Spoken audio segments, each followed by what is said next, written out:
In today's master study, we'll practice exercises inspired by the sketching methods of Master Heinrich Klei.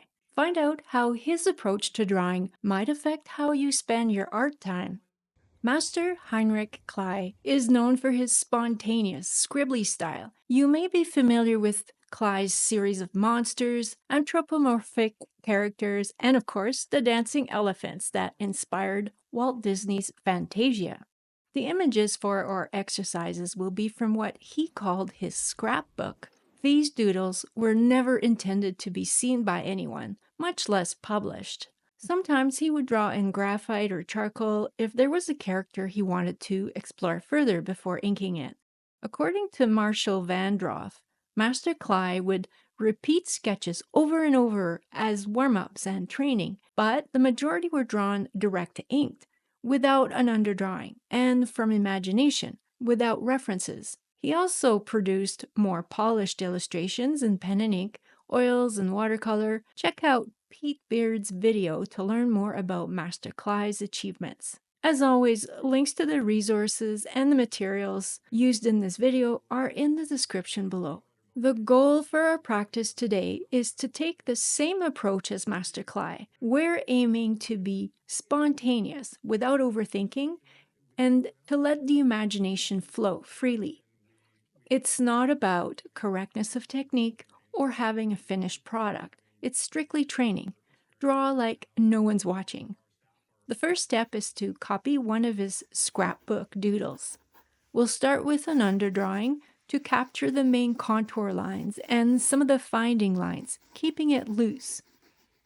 For the ink application, I'm using a ballpoint pen rather than a technical pen or dip pen. Ballpoint pens are just perfect for making scribbles. Marshall mentioned that Klei sketched with dip pens, which is impressive when you understand how nibs work. I imagine Klei ruined quite a lot of his nibs. I would think a fountain pen would be more forgiving, but they didn't have those back in the Golden Age era. The idea is to keep the pen moving at all times. The pen stays on the paper, never losing contact with the surface. Ink in a continuous twisty line going over the areas that have darker values, no hesitation, no pause. There's no optimal path, it's all about flow. If, like me, your style has more of a calculated approach to mark making, like masters Bernie Wrightson and Franklin Booth, who render with precise, planful strokes, then you'll find these doodle exercises to be challenging.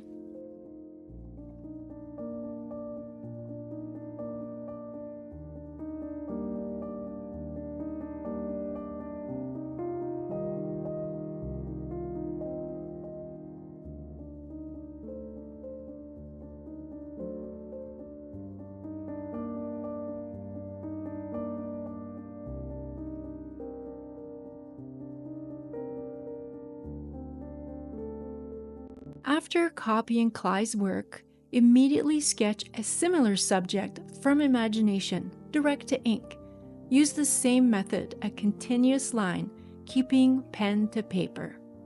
Again, don't worry about correctness of anatomy or proportions. Focus on letting your imagination move the pen. Marshall calls it a daydream on paper.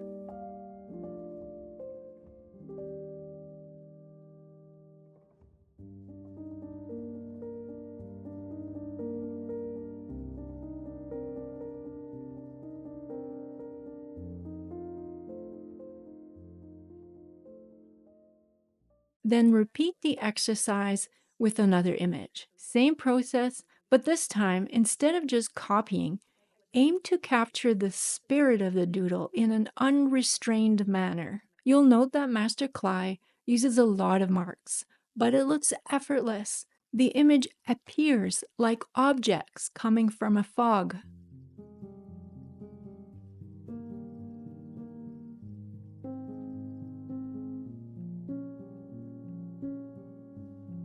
Carry that energy into your next sketch. From memory, direct to ink, same as the previous exercise.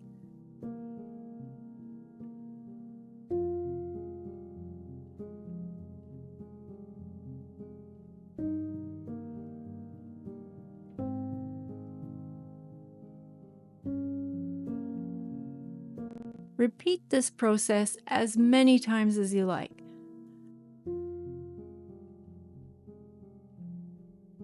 Try some of his more elaborate sketches, again without lifting the pen. If you need to pause only for a second, then keep going.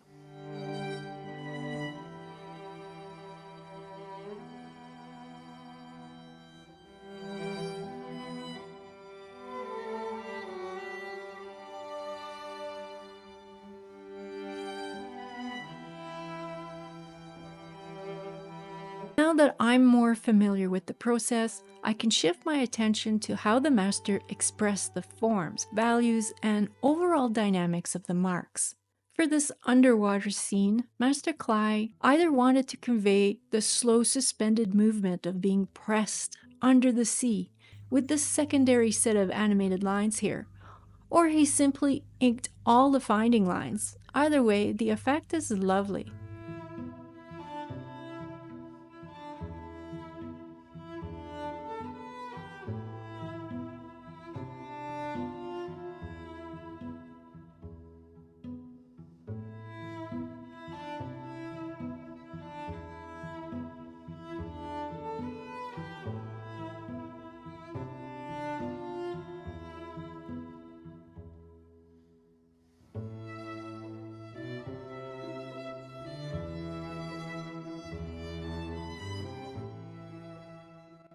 Following this, I went ahead with an underwater doodle, direct to ink from imagination, aiming for a similar effect.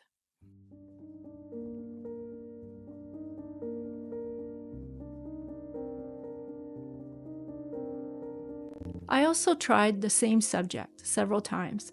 Marshall said that Cly would do the same subject hundreds of times, so there's no rule as long as the intention remains clear. This is a training exercise.